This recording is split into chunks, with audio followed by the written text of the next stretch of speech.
રાજ્યમાં રોજ ડમ્પરની અડફેટે કોઈને કોઈ જીવ ગુમાવે છે.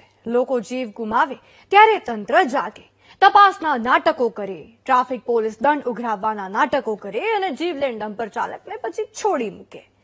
રાજ્યના તમામ મહાનગરોમાં દિવસે ડમ્પરની એન્ટ્રી પર પ્રતિબંધ છે, પરંતુ નિયમને નેવે મૂકીને ડમ્પરો દોડે છે. આજે વીટીવી ન્યૂઝ તેનાથી પણ ગંભીર મુદ્દો ઉજાગર કરવા જઈ રહ્યું છે, જેને જાણીને તમે પણ ચોંકી જશો.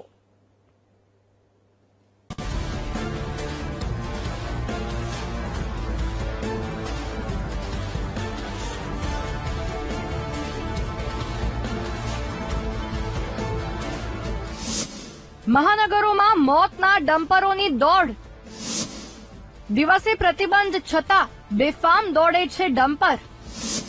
નંબર પ્લેટ વગરના ડમ્પર ચાલકોનો વધ્યો ત્રાસ. રાજ્યના મહાનગરોમાં માટેલા સાંઢની જેમ ફરતા ડમ્પરોના આ દ્રશ્યો છે. દિવસે 8 થી રાત્રિના 9 વાગ્યા સુધી તમામ મહાનગરોમાં ભારે વાહનોના પ્રવેશ પર પ્રતિબંધ છે. પરંતુ આ દ્રશ્યો દિવસના જ છે, અને તે પણ બપોરના સમયના. ત્રણેય મહાનગરમાં દિવસે પૂરપાટ ઝડપે ડમ્પર દોડતા જોવા મળ્યા. સૌથી પહેલા તો અમદાવાદના આ દ્રશ્યો જુઓ. એસજી હાઈવે અને શહેરને લગતા અન્ય રોડ પર દિવસે બેફામ ડમ્પરો દોડે છે. ડમ્પરો દોડે છે તે તો નિયમોની વિરુદ્ધ છે જ, પરંતુ નંબર પ્લેટ વગરના ડમ્પરોનો ત્રાસ વધ્યો છે. ન કોઈ નંબર, ન કોઈ કાગળિયા. જાણે અમદાવાદના રસ્તા બાપુજીની જાગીર હોય અને પોલીસના ગજવા ભરાઈ ગયેલા હોય. सर जी कचरे में चलते हैं ना तो खाली करते हैं ना तो वो चिपक जाता है, तो अभी वापस दूसरा बना के लगा के फिर जाऊंगा. डन भी करते हैं सर, बाकी बोल दिया उन्होंने कि भैया लगा के लाना, दोबारा वापस लेके मत आना गाड़ी को. तो अभी आपके सामने लगा के फिर जा रहे हैं. नहीं गिर गई अभी सर. गिर गई है? जी तो मैं अभी बनाने जा रहा था, अभी मार्केट खुली नहीं है, जा रहा हूँ. ये तो आज से रात को गिरी सर. जी સાંભળ્યું ને, નંબર પ્લેટ પડી ગઈ, બનાવવા જઈ રહ્યા છીએ. આવી હાલત માત્ર એક શહેરમાં જ નથી. રાજકોટમાં પણ અમારા સંવાદદાતાએ રિયાલિટી ચેક કર્યું તો દિવસે ભારે વાહનોની ભરમાર જોવા મળી. પ્રતિબંધિત શહેરી વિસ્તારોમાં ડમ્પરો દોડતા નજરે પડ્યા. રાજકોટ જેવી જ હાલત વડોદરામાં જોવા મળી. અહીં પણ ડમ્પરો દિવસે પૂરપાટ ગતિએ શહેરમાં દોડતા નજરે પડ્યા. અમારા સંવાદદાતાએ એક ડમ્પર ચાલકને પહેલા રોકવાનો પ્રયાસ કર્યો તો જુઓ શું થયું.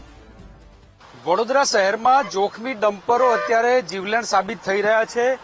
આપ દ્રશ્યો જોઈ રહ્યા છો, શહેરની અંદર પ્રવેશ્યું છે, પરંતુ આ વાહનને નંબર પ્લેટ જ નથી. નંબર પ્લેટ વગર જ શહેરમાં વાહન આવ્યું છે. આ વાહન કેવી રીતે અહીંયા શહેરમાં આવ્યું હશે એ મોટો સવાલ છે. જે રીતે અત્યારે ડમ્પર લઈ અને અંદર જઈ રહ્યો છે, આ વાહનનું નંબર પ્લેટ જ નથી, તેમ છતાંય શહેરની અંદર વાહનો આવી રહ્યા છે. પોલીસ કયા પ્રકારે કાર્યવાહી કરી છે એ પણ સવાલ ઉભો થઈ રહ્યો છે. અત્યારે અમે પ્રયત્ન કરીને ઉભો રાખવાનો, પરંતુ નથો ઉભો રહ્યો.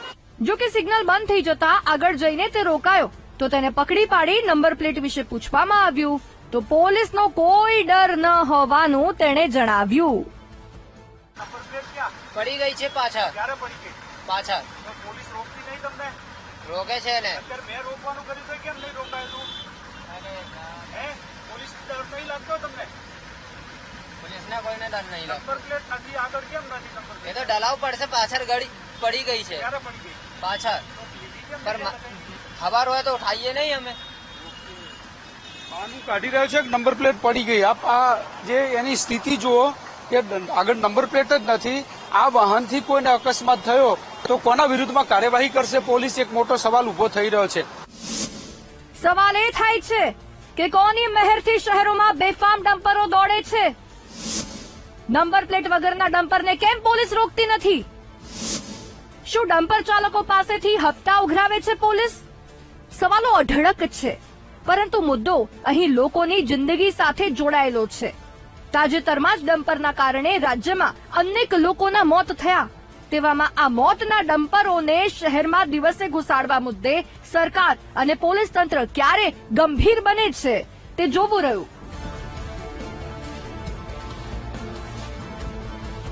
Bureau report, VTV news.